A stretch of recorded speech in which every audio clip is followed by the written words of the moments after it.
It's nearly 2,000 years since Jesus walked on earth, and we perceive him as devoid of any Jewish identity, and the church has been severed from its Jewish roots. However, the Bible is primarily a Jewish book, written by Jews, to be interpreted with a Jewish understanding and not with a Gentile understanding.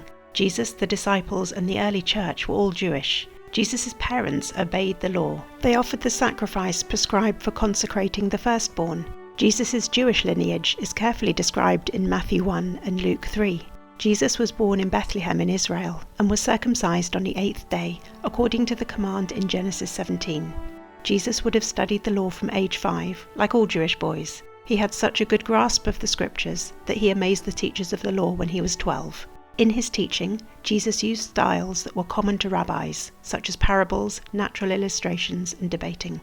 Jesus obeyed the law, or he would not have been invited to speak in the synagogue or be called rabbi. Even the Pharisee Nicodemus called him that.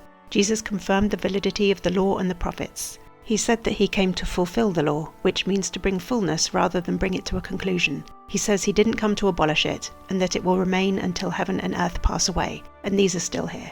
He came to bring the new covenant to Israel, which is to write the law on hearts and minds.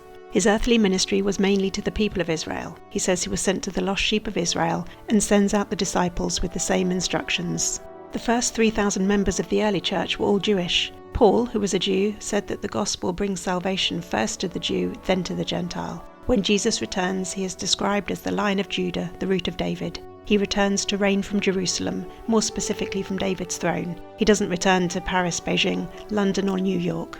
So let's embrace Jesus in his original context so that we interpret scripture accurately.